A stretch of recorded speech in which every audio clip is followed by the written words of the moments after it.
President Trump is doing God's work. I mean, if hiding how many children you and your best friend Jeff molested, or cheating on your wife, or protecting genocidal war criminals is God's work, then I guess, yeah, he's doing a great job. By refederalizing D.C. Nah, I think you're mistaken, because I might have given you a pass on all the child murder and molestation, because there's lots of that in the Bible, but absolutely nothing about federalizing D.C. In fact, if I had to guess, just going out on a limb here, federalizing cities is basically what the Roman Empire was doing when they, murdered Jesus. So if I had to guess, I would guess that God's probably not a fan of the federalizing. President Trump and the executive, through the House of Representatives, controls Washington, D.C. You did really bad at civics, didn't you? If the president and the executive branch has to control something through the House of Representatives, then the president doesn't control that thing, does he? See, Benny boy, if you weren't stupid enough to fail a citizenship test, you would know that we've got a separation of power given to the executive branch,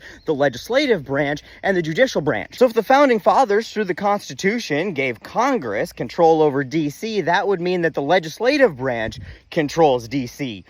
by themselves. Because, if the president just controlled everything through Congress, that would make the president a king. And it's been a while since I've been in school, so my history might be a little rusty, but I feel like the founding fathers had some real strong opinions about kings. President Trump controls budgets? Yeah, except no, he doesn't control any budget. The purse strings are very, very specifically a power of Congress. And for good reason, because if the president controlled budgets, he would effectively be a king, which, I thought we just went over. What happened to D.C., especially during the civil rights period, was that protesters that were bussed up here stayed here. The city was burned to the ground. This happened during massive riots throughout the 60s and 70s. Mass swaths of the city were torched and were never really rebuilt. And so what President Trump is doing is reasserting control of not only our nation's capital, but truly the seat of Western civilization. So what you're saying is during the civil rights movement, when people were protesting because they were legally segregated against and treated like second-class citizens, those were bad people because in your imagination, they burned Washington, D.C. to the ground, which, to be fair, they didn't. They're not Canadian. And because you feel like the civil rights movement was bad, because, yeah, I'm sure, brown people are scary and you don't like that they live in the same neighborhoods as you, so you think that the president should send the army into American neighborhoods. I am definitely following nothing that you are struggling to say here at all. But please continue. There's one final little note here that kind of blends outside of the personal, which is that Washington, D.C. is a representation of the work of your forefathers and mine. It is, by every measure, a very beautiful city architecturally. It is a sacred city. Sacred? What weird cult religion are you a part of? Because the only religion I know that has sacred cities in the United States is Mormons with that weird town in bumfuck Missouri. Was DC being sacred put in the new chapter of the Trump Bible or something? Fucking weirdos.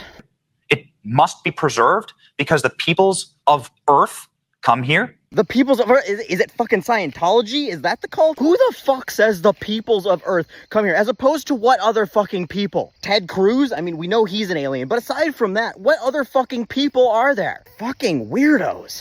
And if you are a proud patriot and you love this country and you wish for it to be reflected honorably to the peoples of Earth. There you go with the peoples of Earth shit. Are you a fucking alien? I guess it would explain why you talked like a scratched vinyl record. How the hell did you get a TV show saying shit this dumb, this badly? Don't you have a teleprompter, an editor? Who the fuck signed off on peoples of Earth? Are you AI? Is this like officially the Matrix and you're just like glitching out at the moment? Something is not right with you, Benny. Washington, D.C. must be swept clean. Okay, I'm convinced now because that sounded like some Skynet shit. I believe entire neighborhoods probably need to be emptied. Excuse me, what? Need to be bulldozed.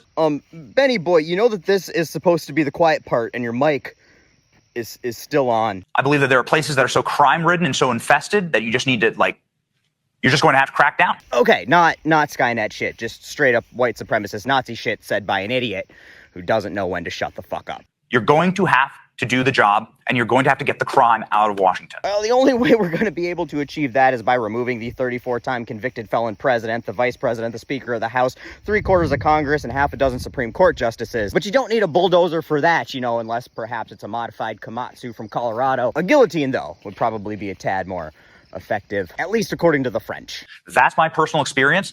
Don't believe the bullshit that you hear online from some reporters. Are you considered a reporter? I don't know. All I know is you are online spewing a lot of bullshit. But don't worry, nobody with even a partially functional brain is going to believe you. Unfortunately, though, it does still leave like a third of the population that will. Oh, crime's down in D.C. Well, my infant nearly died. Why? Did you drop it when you had one of those little glitching fits you continuously seem to have? In a drug fire. You mean like a meth lab explosion, sir? Why did you have your infant at a meth lab? And the fact that you're bringing your infant to meth labs makes me believe that the crime problem in DC is caused in part by you. Maybe you could just try and hear me out.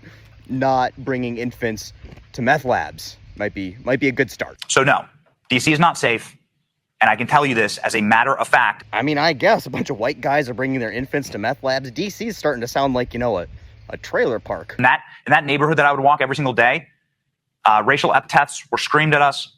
Rocks were thrown at us because we were white people. Or they could have been doing that because they were trying to stop the stupid cracker from bringing his infant into the meth lab. Just an alternative theory in the story that I'm sure is totally and completely real and not at all made up. I mean, if that's what happens to me, imagine what happens to somebody who's like visiting here from a foreign country. We don't actually have to imagine that. We know that they just get abducted and deported by the government. Unless, it's like an authoritarian war criminal visiting from another country, and then Trump will come out and personally roll out the red carpet for them. Well, I mean, he'll make American service members get on their hands and knees and roll out the red carpet for them. But on a serious note, Heisenberg, if anything you said in this rant was true, which it's not, bringing the army in to clear out and bulldoze neighborhoods doesn't actually solve these problems, because these problems aren't caused by a geographic dot on a map. They're caused by people like your cult leader, Cheddar Cheese Charles Manson, stealing from poor and working class people and giving that money to the billionaires. The scientific term is poverty, because for a handful of billionaires to exist, that means millions of people need to be poor. And poor people struggle to maintain their communities because they don't have the resources, because